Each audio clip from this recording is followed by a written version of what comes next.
Hi guys, welcome back to my channel. তো তোমরা সবাই কেমন আছো? আজকে অনেক অনেক ভালো আছি, আমিও ভালো আছি। তো তোমাদের জন্য আবার একটু ব্লগ নিয়ে চলে আসলাম। তো দেখো আজকের ভিউটা এত সুন্দর, তো বলে বোঝানোর মতন না। আর এখানে আমি দেখো বই পড়তেছিলাম, তো সামনে এক্সাম, ভীষণ পড়ার চাপ, তো এখানে পড়তেছিলাম আমি। আর আমাকে সাপোর্ট করার জন্য তোমাদেরকে অনেক অনেক অনেক ধন্যবাদ। তো এইভাবে আমাকে সাপোর্ট করে থাকো, আর যা যা সাপোর্ট লাগবে আমাকে কমেন্ট করো, আমি সবাইকে সাপোর্ট করে দিয়ে আসবো। তো গাইস এখন আমার খুব ক্ষুধা হয়েছিল, তো সেই জন্য আমি নুডলস রান্না করে খাচ্ছি। আর দেখো এখন আমরা যাবো এক জায়গাটা পূজা দেখতে, তো সেই জন্য এখন আমি মেকআপ রেডি করছি, মেকআপ করছি। তো মানে আমার মেকআপ অর্ধেক রেডি হয়েছে আর আমি হচ্ছি, তো সবার রেডি হওয়া হয়েছে, খালি আমি বাকি রয়েছি। তো তাও আমি করছি কারণ আমার রেডি হতে অনেক দেরি হয়। তো দেখো এখানে কারেন্টটা চলে গেল, আর এই যে আমি এখন রেডি হচ্ছি, তো তোমরা সবাই দেখতে থাকো।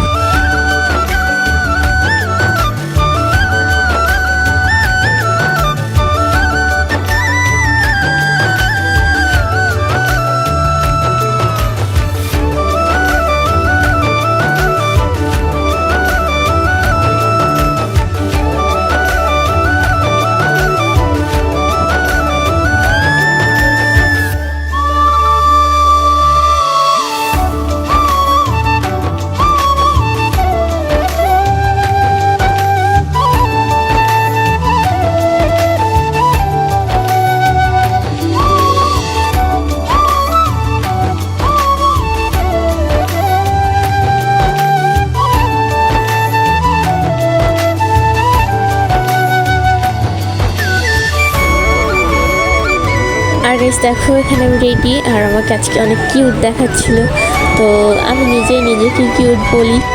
তো গাইস দেখো এখন আমরা যাচ্ছি রেডি, তো এই যে যাবো রাত্রে, কালকেও আছে পূজা।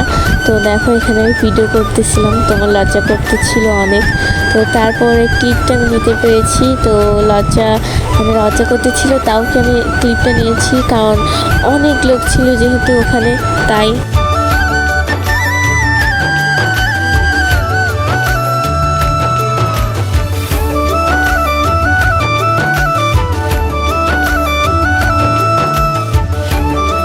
এখানে আমি বসেছিলাম, দেখো প্রচুর বিরক্ত হচ্ছিলাম, এক জায়গায় বসে থাকতে আমার ভালো লাগে না।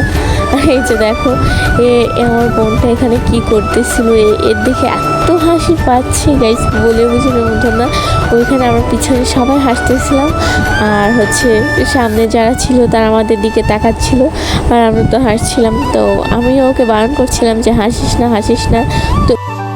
তো গাইস আজকের ভিডিওটা এই পর্যন্ত, ভালো লাগে অবশ্যই লাইক কমেন্ট শেয়ার করবে, আর আমাকে সাপোর্ট করো বেশি বেশি করে। তো যার সাপোর্ট লাগবে আমাকে কমেন্টে বলবো, আমি সাপোর্ট করে দিব। তো টাটা সবাইকে।